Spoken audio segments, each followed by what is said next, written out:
اونٹ والی داستان تو سنائے گا کہ میں سناؤں؟ حضرت علی کہتے وہ سارا کھانا یوں رکھ دیا، کہا اللہ کے رسول اب آپ ہی سنا دیجئے، میں کیا سناؤں گا؟ کہا کس نے بیچا تم کو 200 دینار میں؟ کس نے بیچا؟ اللہ کے رسول جانتا نہیں ہوں، لیکن قرضہ چکانے غلام کو بھیجا ہوں، جانتا نہیں ہوں کون۔ ہمارے نبی نے مسکرا کر کہا وہ نہیں ملیں گے، وہ تو حضرت جبرائیل تھے، بولو سبحان اللہ۔ تو کہا وہ جبرائیل تھے، مطلب اب وہ ملیں گے نہیں؟ تو کہا کہ پھر ہمارے نبی نے کہا وہ 300 دینار میں 100 دینار کا پروفٹ ہوا ہے، کس کو بیچا؟ ہاں وہ تھے، میں نے ان کو بیچ دیا، اونٹ بھی ان کو دے دیا، تو وہ حضرت اسرافیل علیہ السلام تھے، بولو سبحان اللہ۔ اور پھر ہمارے نبی نے کہا وہ اونٹنی کیسی تھی جو اونٹنی تم نے خریدا؟ حضرت علی رو پڑے، کہا اللہ کے رسول میرے پاس پیسے ہوتے میں کبھی نہیں بیچتا، کیونکہ اتنی خوبصورت اونٹنی تو میں نے پورے عرب میں نہیں دیکھی، پوری مارکیٹ میں نہیں دیکھی۔ ہمارے نبی نے فرمایا کوئی معمولی اونٹنی نہیں تھی، یہ وہ اونٹنی تھی جس پر میں اور فاطمہ بیٹھ کے جنت میں جانے والے ہیں، بولو سبحان اللہ۔ وہ تو جنت کی اونٹنی تھی۔ وہ تو حضرت علی ابھی تو بات کر، اتنے میں وہ غلام آئے کمبر آ کر کہتے ہو علی وہ نہیں ملے، وہ اونٹ جو فرمایا، کہا علی خوش ہو جاؤ، دنیا کو دنیا والے ہدیہ دیتے ہیں، میرا علی وہ علی ہے جس کو اللہ آسمانوں سے 300 دینار کا ہدیہ پہنچاتا ہے۔ آج ہم کو جتنے بھی ہدیے ملتے کون دیتا ہے؟ دنیا والے دیتے، کوئی کور دیتا، کوئی لفافہ دیتا، کوئی ٹرافی دیتا، کوئی شال اڑاتا، لیکن حضرت علی وہ اکیلے ہیں جن کو 300 دینار کا کور ملا ہے تو ڈائریکٹ اللہ جل جلالہ کی طرف سے ملا، اور وہ بھی کیا شان سے ملا۔ جبرائیل کی طرف سے 200 آتے ہیں تو اسرافیل کی طرف سے 200 آتے ہیں، یہاں بھی معصوم ہے، وہاں بھی معصوم ہے، یہاں بھی فرشتہ ہے، وہاں بھی فرشتہ ہے، اور خوشخبری دینے والا ہمارے آقا محمد رسول اللہ۔ پھر ہمارے نبی نے، حضرت علی تو بہت روئے، ہمارے نبی نے کہا چلو کھائیں گے، کھانا تو آیا ہے اور یہ تو ہدیے والا کھانا ہے ڈائریکٹ۔ کھانا آنے کے بعد پھر ہمارے نبی نے کیا فرمایا معلوم؟ علی ایک بات بتاؤ، 3 کمالات تمہارے اندر ہے۔ پورا مجمع بولے کتنے کمالات؟ کتنے کمال؟ 3 جو قیامت تک کسی میں نہیں آئیں گے، یہ تینوں اکٹھے ایک ساتھ میں جو ملے تو تم کو ملے، باقی قیامت تک کسی کو نہیں ملیں گے، اور پہلے بھی کسی کو نہیں ملے تھے اور قیامت تک کسی کو نہیں ملیں گے۔ علی اس میں تم اکیلے ہو، اکیلے ہو 3 کمالات میں۔ یہ 3 کمالات میں تمہارا کوئی شریک نہیں ہے، تم اکیلے ہو، پہلے بھی کوئی 3 کمال ساتھ میں نہیں رکھتا تھا اور قیامت تک نہیں رکھے گا۔ حضرت علی خود حیران ہو گئے کہ اللہ کے رسول میرے اندر کون سے 3 کمال ہیں؟ تو ہمارے نبی نے فرمایا بچے تو سب کو ہوتے ہیں بھائی، کسی کو 8، کسی کو 10، کسی کو 12 بچے تو سب کو ہوتے، لیکن علی تجھے دو بچے ملے ہیں، وہ جنت کے جوانوں کے سردار ہیں، بولو سبحان اللہ۔ کون؟ حضرت حسن اور حضرت حسین۔ ہمارے نبی نے فرمایا قال رسول اللہ صلی اللہ علیہ وسلم سیدہ شباب اہل الجنہ الحسن والحسین رضی اللہ تعالی عنہما۔ ہمارے نبی نے فرمایا جنت کے جوانوں کے سردار اگر بنیں گے تو کون بنیں گے؟ بولو حضرت حسن اور حضرت حسین۔ یہ پہلا کمال تمہارے اندر ہے، بچے سب کے پاس ہیں مگر جنت کے جوانوں کے سردار تمہارے پاس ہے، بولو سبحان۔ پھر ہمارے نبی نے فرمایا بیویاں تو سب کے پاس ہوتی ہے، 1 ہوئے 2 ہوئے 3 ہوئے 4 ہوئے، بیویاں تو سب کے پاس ہوتی ہے، لیکن تمہارے پاس جو بیوی ہے وہ جنت کے عورتوں کی سردارن ہے۔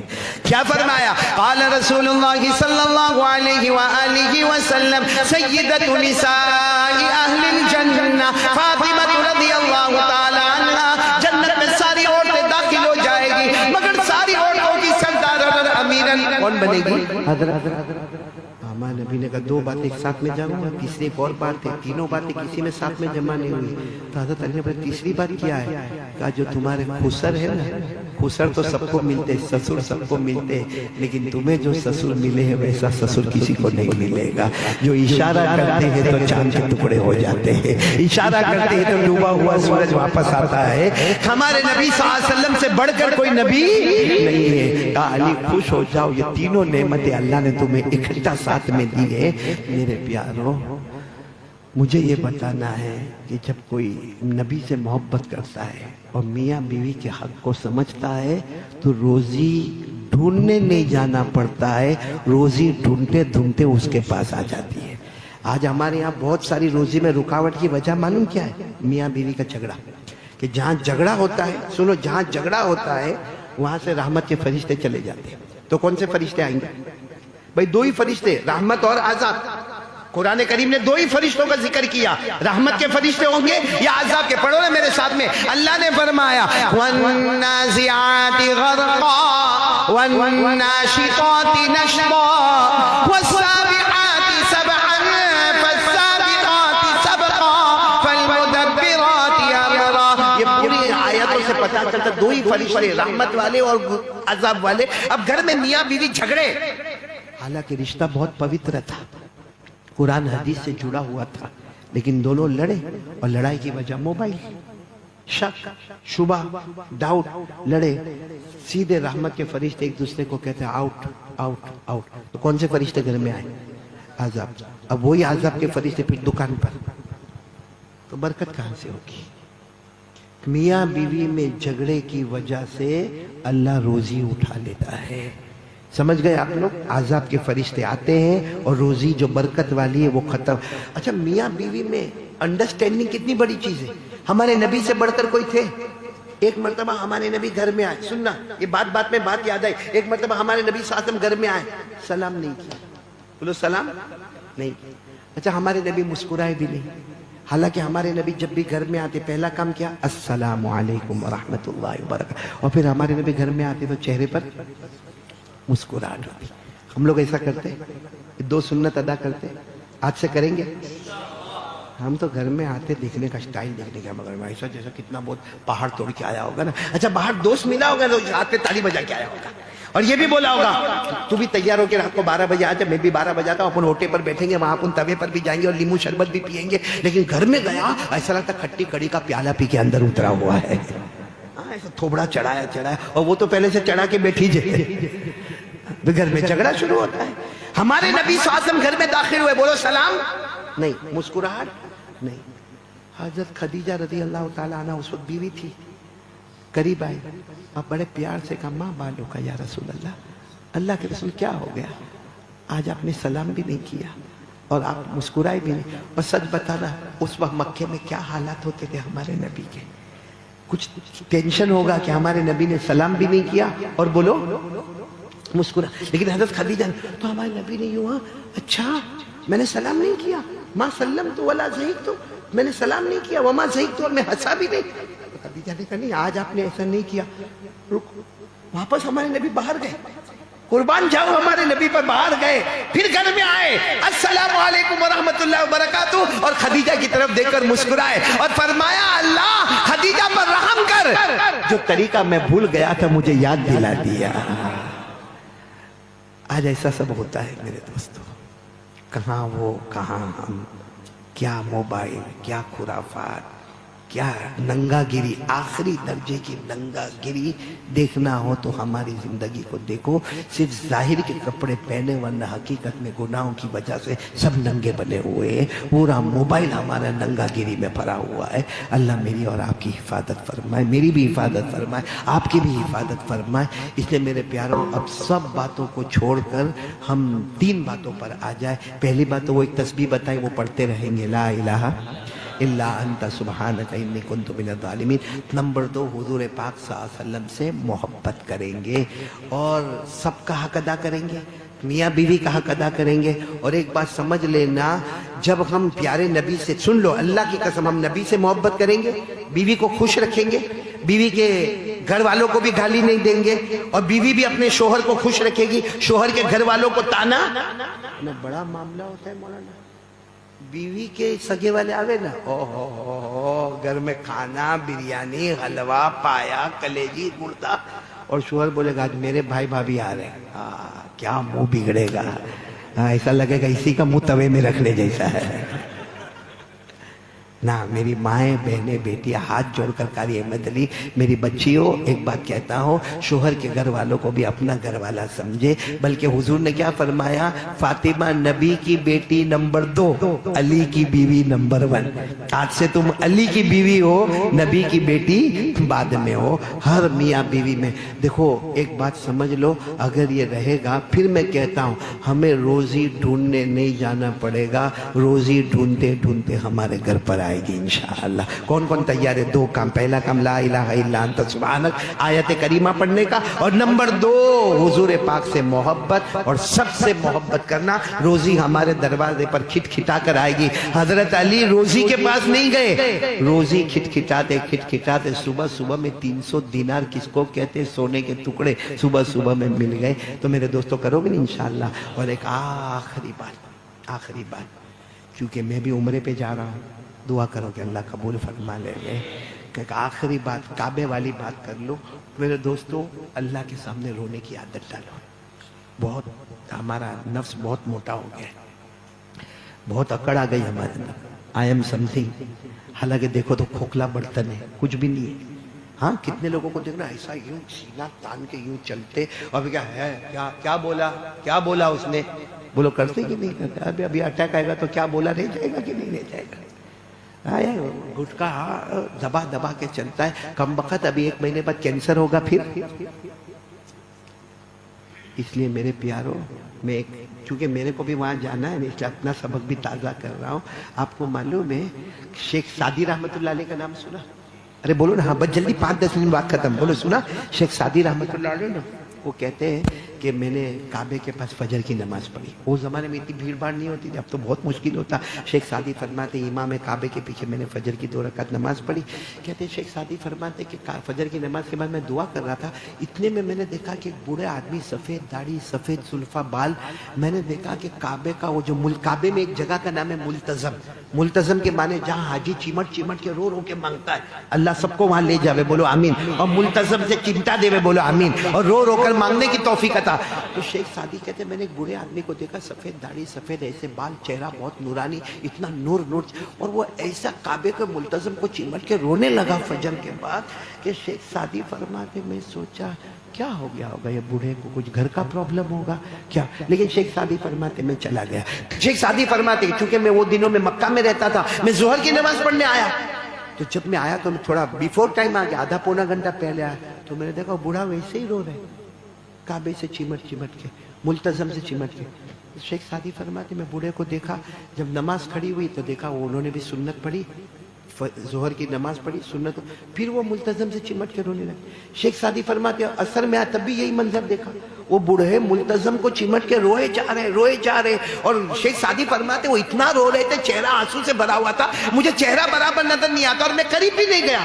لیکن شیخ سعدی کہتے اللہ کی قسم جب مغرب پڑھنے آیا تو وہیں پر، اور مغرب کے بعد وہ بوڑھے جب ملتزم پہ جانے لگے، شیخ سعدی کہتے میرے کو برداشت نہیں ہوا، میں سوچا یہ بوڑھا معلوم نہیں کتنے زمانے کا پاپی گنہگار ہوگا جو آج ہی سب معافی کروانے کے لیے آیا۔ شیخ سعدی فرماتے میں گیا اور جا کر میں نے بوڑھے کے کندھے کو پکڑا کہ کیا ہے فجر، ظہر، عصر، مغرب، نہ کھانا نہ پینا، صرف ملتزم سے چمٹ کے رونا۔ شیخ سعدی کہتے میں نے وہ بوڑھے کو ایسا کیا۔ شیخ سعدی کہتے جب میں نے غور سے دیکھا تو میرے ہاتھ کانپنے لگے، وہ تو غوث پاک پیران پیر شیخ عبد القادر جیلانی رحمت اللہ علیہ تھے، غوث پاک پیر۔ شیخ سعدی کہتے ہیں آپ ہے مجھے نہیں معلوم کیا ہو گیا۔ شیخ سعدی کہتے انہوں نے کیا جواب دیا معلوم؟ جواب دیا مجھے معلوم نہیں، میں نے زندگی میں کوئی گناہ کیا، مجھے یاد نہیں پڑتا میں نے زندگی میں کوئی بڑا گناہ کیا، چھوٹا گناہ کیا، لیکن ہو سکتا ہے کچھ میں نے نبی کو کبھی ناراض کیا ہوگا، تو میں یہاں پر یہی کہتا ہوں کہ اللہ قیامت میں اگر میرے نبی راضی ہو تو مجھے آنکھ کھلی اٹھانا تاکہ میں محمد کو دیکھوں، محمد مجھے دیکھے۔ لیکن اگر میرے نبی، میں صبح سے یہی مانگ رہا ہوں کہ اگر میرے محمد مجھ سے ناراض ہے تو اللہ قیامت میں میرے کو اندھا کر دینا، تو مجھے اندھا کر دینا تاکہ نہ میں ان کو دیکھوں اور وہ مجھے دیکھے اور غصے کی نظر سے دیکھے، وہ میں برداشت نہ کر سکوں۔ اے اللہ اگر قیامت میں میرا حساب کتاب لینا ہی ہے، تو نے فیصلہ کر لیا ہے کہ میرا حساب کتاب لینا ہے اور میں محبت میں کمی ہوں، تو اللہ کو میں یہی مانگتا ہوں کوئی کونے میں جا کے نہ یہ حساب لینا تاکہ میرے نبی کو میرے سے تکلیف نہیں پہنچنا چاہیے۔ پورا دن صرف کس کی محبت؟ بولو۔ شیخ سعدی فرماتے ہیں کہ میں وہاں سے آیا اور میں نے کہا جس کو اپنا گناہ یاد نہیں، نہ چھوٹا گناہ یاد ہے. صرف نبی کی محبت میں کچھ کمی ہو گئی ہو تو میرا حساب الگ جا کے لینا. شیخ سعدی فرماتے ہیں جب انہوں نے اپنی کتاب لکھی نا بوستا، اس میں یہ واقعہ لکھا اور وہ شعر بھی لکھا کہ میں نے شیخ عبد القادر کو کعبے کی چوکھٹ پر کیا پڑھتا ہوا دیکھا. کون سا شعر پڑھ رہے تھے؟ یعنی فجر سے لے کر مغرب تک. تو غنی ادھر دو عالم من فقیر، یہ پرشین لینگویج ہے، فارسی. کیا؟ تو غنی ادھر دو عالم من فقیر، روز بشر ادھر آئے من پدیر، گر تو بی بی حساب ناگزیر، بنگائے مصطفیٰ پنہا بگیر. یعنی اس کا ترجمہ یا اللہ ساتھ میں بولنا، آمین بولتے جانا. اس کا ترجمہ کیا؟ اللہ تو بادشاہوں کا بادشاہ ہے، بولو بے شک ہے. میں فقیروں کا فقیر ہوں، بولو بے شک. اور پھر کیا کہا؟ تو غنی ادھر دو عالم من فقیر، روز محشر خود رہائے من پذیر. اللہ قیامت کے دن عبد القادر کو معاف کر دے گا. ہم اپنا نام لے واللہ قیامت کے دن ہم سب کو معاف کر. پھر کیا تیسری بات کیا کہی؟ اللہ قیامت میں اگر حساب لینا ہی تو نے فیصلہ کر لیا کہ عبد القادر کا حساب لینا ہی ہے، ہم کہیں گے اللہ اگر تم نے فیصلہ کر لیا کہ حساب لینا ہی ہے تو اللہ پھر نبی سے چھپا کے حساب لینا، ورنہ تو حساب لیتا جائے گا، محمد روتے جائیں گے، ان کو تکلیف ہوتی جائے گی. دنیا میں تو رلایا، کیا قیامت کے میدان میں بھی ان کو رلائیں گے. کہا تمہیں بینی حساب اپنا گزیر، بنگاہ مصطفیٰ پنہا بگیر. آج ہم لوگ بھی یہی دعا کریں کہ اللہ ہمارے سارے گناہوں کو معاف فرماوے. جمعہ کی رات ہے، مبارک گھر ہے، مبارک لوگ ہیں. میں آپ تمام کا بہت بہت شکریہ ادا کروں گا. آمین یا رب العالمین. وآخر دعوانا الحمدللہ رب العالمین. دو اعلان کرنا ہے کہ ہمارے احمد آباد سے بھی بہت سارے احباب آئے ہیں، لمبا سفر کر کے آتے بھائی. اور قاری احمد علی کا بیان کرنا ٹھیک ہے، قاری احمد علی گاڑی واڑی میں بیٹھ کے کھاتے پیتے آ جاتا ہے. یہ بیچارے احمد آباد سے محبت میں آتے ہیں. اور میں نے انہی احمد آباد والوں کو اجمیر میں بھی دیکھا، حالول والوں کو بھی میں نے اجمیر میں دیکھا. بہت سے دور دراز سے لوگوں کو صرف اتنا پتہ چلا قاری احمد علی اجمیر پہنچ رہے تو یہ پورا کا پورا قافلہ وہاں اجمیر پہنچ گیا. حالانکہ قاری احمد علی اجمیر میں رہتے تو اندر اللہ شان کے ساتھ لے جاتا ہے، شان کے ساتھ باہر لاتا ہے. کھانا ہوٹل وغیرہ یہ بیچارے سب آتے ہیں، معلوم نہیں کہاں کھاتے رہتے، مگر محبت میں آتے ہیں. اور صحیح ہے کوئی کسی عالم سے محبت کرے. میں بھی آپ دبوئی والوں کو کہتا ہوں ایک بات یاد رکھنا جو حضرت جنید بغدادی نے ڈنکے کی چوٹ پر کہا تھا، کسی عالم کا اچھا حافظ، قاری، عالم، مؤذن، امام، مطلب جو دعوت تبلیغ کا کام کرتا ہو، حضرت جنید بغدادی نے فرمایا اس کا اچھا نہ کر سکو تو مت کرنا، مگر کبھی اس کا برا بھی مت کرنا. کیونکہ جو کسی کو دعوت تبلیغ والا حافظ، قاری، عالم، امام کو ستا کر جاتا ہے، کہتے قبر میں جاتا ہے اللہ اس کے چہرے کو قبلے سے ہٹا دیتے ہیں. اس لیے میرے دوستو یہ علماء نہ ہوتے تو ہمارے جنازے کی نماز پڑھانے والا بھی کوئی نہ ہوتا. اس لیے آپ تمام ڈبوئی والوں کو کہوں گا علماء کا احترام کریں. لا الہ الا انت سبحانک انی کنت من الظالمین تسبیح پڑھیں. اللہ کے رسول پاک صلی اللہ علیہ وسلم سے سچی محبت کرے اور اللہ کے سامنے رو تو بھائی روزانہ 5 منٹ نکالو نا. 5 منٹ میں نے زیادہ نہیں مانگا. کتنی؟ 24 گھنٹے میں کتنی منٹ؟ اور یہ بھی ضروری نہیں کہ گھر میں، کہ مسجد میں، کہ بازار میں، اکیلے خلوت میں، کہ جلوت. 5 منٹ ایسے ہو جاؤ جیسے کوئی نہیں ہے، چاہے سب ہو لیکن کوئی نہیں ہے. دونوں ہاتھ اٹھا کر اللہ میں تیرا بندہ تو میرا اللہ. میرے دوستو یہ کر کے دیکھو، 5 منٹ کر کے دیکھو، دیکھو آپ کے دل میں کیسا ایمان جوش بڑھتا چلا جائے گا. کریں گے؟ بولو سب کریں گے. خاص کر کے میرے جوانوں اس کی عادت ڈالو موبائل کے فتنے سے. یہ بیڑی، سگریٹ، تمباکو، گٹکا، ایم ڈی، ڈرگز، یہ پاخانہ ہے. پاخانہ یہاں آپ نیچے اترو، کوئی بچے نے یا کوئی بڑے نے پاخانہ کیا، ہاتھ ڈالو گے اس میں؟ ہاتھ ڈالو گے اس میں؟ قرآن کریم نے کیا فرمایا؟ قرآن کریم نے فرمایا رجسن، شراب، جوا. آج کے زمانے میں بیڑی، سگریٹ، تمباکو، گٹکا، پاؤڈر، ایم ڈی، کف سیرپ جو نشے کے واسطے ہوتا ہے، رجسن. قرآن کریم نے کیا کہا 7ویں پارے میں؟ رجسن. یہ پاخانہ ہے. پاخانے میں کوئی ہاتھ نہیں ڈالتا، ہم تو منہ میں ٹھوستے ہیں.